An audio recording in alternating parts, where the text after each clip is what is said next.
के गए थे 6 दिन कि प्रधानमंत्री जी जल्दी रेल हमें घोषणा कर दो, बजट से पहले आप घोषणा कर दो, बजट में कर दो। जब बजट तक भी नहीं घोषणा हुआ तो आखिर में हम रेल की पटरियों पर सो गए, जहां 2-2 ट्रेनें रोकी गई, 2-2 ट्रेनों को रोक करके बैठे थे। और वहां एक दिल्ली से पटना से मुंबई जाने वाली ट्रेन सुविधा एक्सप्रेस जिसका नाम है, 120 के ट्रेन पर आंदोलनकारियों पर चला दिया, जिस पर आज तक FIR नहीं हुआ, जिस पर आज तक कोई कार्रवाई नहीं हुआ। और अफसोस की बात है कि 10,000 लोग का हत्यारा, उसे सजा कब देंगे आप? GRP उसमें कोई FIR नहीं बना सका, RPF के लोगों ने उन पर कोई कार्रवाई नहीं किया।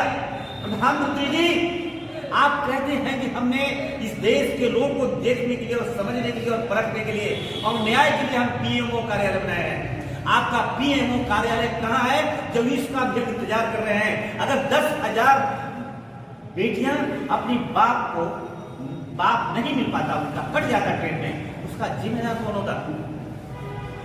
10,000 मां अपने बेटों को खो देती, 10,000 लोग अपने परिवार को खो देते। आपका आज तक कोई कार्रवाई इसमें नहीं हुई। सरकार से हम पूछना चाहते हैं कि सरकार आखिर ऐसा क्यों कर रही है? और सिर्फ इसी क्षेत्र के लिए जो एक दुर्गम सी जगह है भारत के मानचित्र पर, आज भी पहेली है, आज भी एक जीके है, आज भी एक सवाल है देश में जो आज भी आप भी पूछ सकते हैं और जोड़ सकते हैं कि बताओ, ये आपने सुना होगा, नवादा की रेल लाइन को भी आपको पता चला होगा, और राजगीर का भी एक खंड में रेल लाइन हुआ, वो भी आपको पता चला होगा। शिवहर की रेल लाइन का भी बारे में आपको पता चला होगा, और एक नया और रेल लाइन अभी चला है जो सुल्तानपुर वाला हुआ है, उसके बारे में पता चला होगा। 4 साल के अंदर प्रधानमंत्री जी ने उसे जमीन पर उतार दिया। लेकिन बड़ी शर्म की बात है प्रधानमंत्री जी, हमने कभी नहीं किया। जब 2014 में आपने कहा कि सबका साथ की बात है, तो 14 में, ये 14 से लेकर के 2019 और 2019 से 24 आप गिनती कर लीजिए, NDA को 3 पार्लियामेंट सीटों में जीत दिला और लोगों ने देने का काम किया। लेकिन हमारे साथ नहीं हुआ, हमारे साथ इतने अन्याय क्यों? हमारे लोग को आज तक क्यों नहीं हो सका? आज जो मैं रेलवे की मांग कर रहा हूं तो सिर्फ और सिर्फ उसका एक ही कारण है कि आप BN कॉलेज एक अच्छा यूनिवर्सिटी दिल्ली में बनाए हैं, दिल्ली में कह रहे हैं पटना में बनाए हैं। पटना यूनिवर्सिटी बिहार का सबसे बड़े यूनिवर्सिटी कहते हैं। आप मुझे बताओ, अगर कोई गरीब का बेटा, पिछड़ा का बेटा, दलित का बेटा, अकलियत का बेटा, कमजोर घर का बेटा जो IRDP के नीचे है, अगर उसके बच्चों का कॉलेज में नंबर लगेगा, क्या 25,000 रुपया, 20,000 रुपया प्रतिभा पटना में पढ़ने में खर्चा लगता है? क्या वहां रहकर के 25,000 रुपया देकर कोई अपने बच्चों को पढ़ा सकता है, लड़की को पढ़ा सकता है? लेकिन रेल मंत्री जी, आप भी किसी बात में देखिए कि आप महाराष्ट्र में नासिक की दूरी 4 गुना, नासिक से मुंबई की दूरी 4 गुना है, पूना से मुंबई की दूरी 4 गुना है। और मैं कह रहा हूं कि हरियाणा से लेकर दिल्ली तक की दूरी आप देख लीजिए, 250 किलोमीटर का है। और आप दूसरी दूरी मैं कह रहा हूं मेरठ से लेकर के जहां मेट्रो चल रही है दिल्ली तक, उसकी दूरी भी जो आप देख लीजिए। ये हमारे साथ नाइंसाफी क्या हुआ? जो वहां के बच्चे, वहां के नौकरी करने वाले गवर्नमेंट एम्प्लॉय भी 1.5 घंटे 1 घंटे में सफर करके 200 किलोमीटर का सफर करके और आप अपने घर में वापस चलाते हैं। प्रधानमंत्री जी, इस लोग का सपना पूरा, अगर गरीब का बेटा भी अगर इस क्षेत्र में रेल लाइन अगर बनता है तो 1 घंटे में 10 रुपया किराया देकर बच्चा 20 रुपया में क्लास करके यानी 600 रुपया में पढ़ाई करके आएगा। लेकिन आप पढ़ाई नहीं करना चाहते।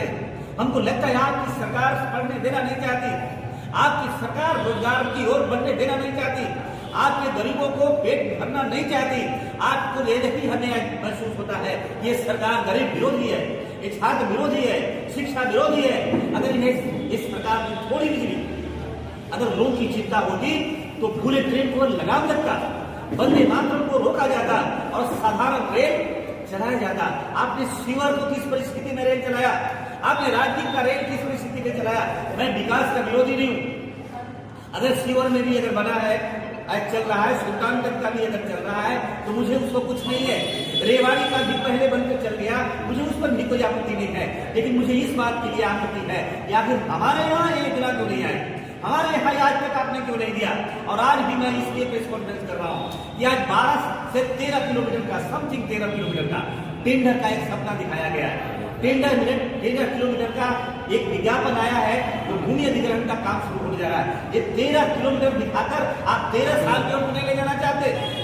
हम कह रहे हैं ये प्रक्रिया एक साथ 119 किलोमीटर 116 किलोमीटर का टेंडर होना चाहिए और ये प्रेस कॉन्फ्रेंस में 116 किलोमीटर की हम मांग कर रहे हैं। जब तक हम रहे थे रेल लाइन के लिए लड़ रहे थे, लेकिन आज लड़ाई हमारे आरपी भाई जो जेल से आए हैं, जेल से आए हैं, उनको एंटीसेमेट्रिक बेल मिली है बहुत मुश्किल के बाद, कई महीने यानी 6 महीने 7 महीने के बाद। हमारे तमाम साथी और लोग आए हैं, जनार्दन जी भी लगातार संघर्ष के साथी थे, मुस्कान जी यहाँ पे भी उपस्थित हैं, संध्या सिंह पुरानी लड़ाइयों से भी ये हमें अनवरत लड़ा है और आज भी लड़ रहे हैं। आज भी यहाँ आए तो कोई रसम नहीं है। जब जब हम आप आए हैं, जब जब आपने सवाल किया है, तब तब एक नई लड़ाई की शुरुआत हुई है और लड़ाई वो शुरू हुई है जो आपकी लड़ाई कोई बिहार नहीं भारत देखा है और भारत जाना है। ये मैं नहीं बोल रहा हूँ, तो हम आज भी नई आगाज कर रहा हूँ। ये लड़ाई हम खत्म करने नहीं आए हैं, हम जश्न करने नहीं आए हैं। हम 12 किलोमीटर से खुश नहीं है। 119 किलोमीटर के रेल लाइन की परियोजना को टेंडर कराने के लिए हमें मांग करने आए हैं कि लड़ाई आगे भी रहेगी। प्रधानमंत्री जी, रेल मंत्री जी, अब माननीय सांसद महोदय जी, इसलिए मैं कहूंगा माननीय सांसद महोदय जी झांक लीजिएगा, 14 को भी देखिए, 19 को भी देखिएगा और 24 को भी देखिएगा। के लोग, पटना के लोग मजबूती से उतरे हैं सड़कों पर, लड़े हैं, लेकिन हम चाहते हैं कि जनता आपको भी देखना चाहती है कि आप कितना मजबूती से सदन में लड़ते हैं। सदन की आप भी रेल ने सरकार, हमने आज भी मैं कह रहा हूं, मैं बड़प्पन के लिए बात नहीं कह रहा हूं, संबोधन करेंगे हमारे पत्रकारों के बीच हमारे बहुत सारे नेता यहाँ पर उपस्थित हैं। केंद्रीय हमारे अजय जी, केंद्रीय हमारे संगठन के जो प्रमुख हैं यहाँ पर उपस्थित हैं। माननीय हमारे औरंगाबाद जिला के जो अध्यक्ष जी हैं वो भी आए हुए हैं, अन्य और बहुत सारे यहाँ पर साथी हैं आए हुए हैं। लेकिन एक ही बात हम फिर से मैं दोहरा रहा हूं कि अगर शीघ्र 119 किलोमीटर का टेंडर 119 किलोमीटर में भूमि ग्रहण का ये नहीं होता है तो हम अगली पीढ़ी के लिए लड़ाई नहीं छोड़ना चाहते।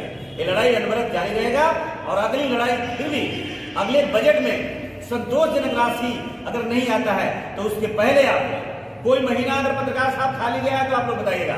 कोई सत्र खाली नहीं है, कोई बजट सत्र ऐसा नहीं है जिसमें दिल्ली के जहां लाल किला है, दिल्ली का जहां जंतर मंतर है, जंतर मंतर पर आपका भाई, आपका लोग, आपका नेता या आपका संघर्ष का साथी वहां खड़ा होकर के मांग नहीं कर रहा। हमको इस इतिहास रह लेने नहीं आए, हम आपके अखबारों में जगह लेने नहीं आए, हम आपकी टीवी पर चेहरा नहीं चमकाने आए हैं। हम बिल्कुल लड़ाई को तेज करने आए हैं ताकि आने वाली पीढ़ी, जो हमारे बच्चे, नौनिहाल बच्चे जो पढ़ना चाहता है, आगे बढ़ना चाहता है, विकास करना चाहता है और जिन्हें विकास से रोका जा रहा है, विकास से वंचित किया जा रहा है, हम उन्हें सिर्फ प्रेरणा देने के लिए और उन्हें बताने के लिए ये लड़ाई अधूरी है, इस लड़ाई को और तेज करो।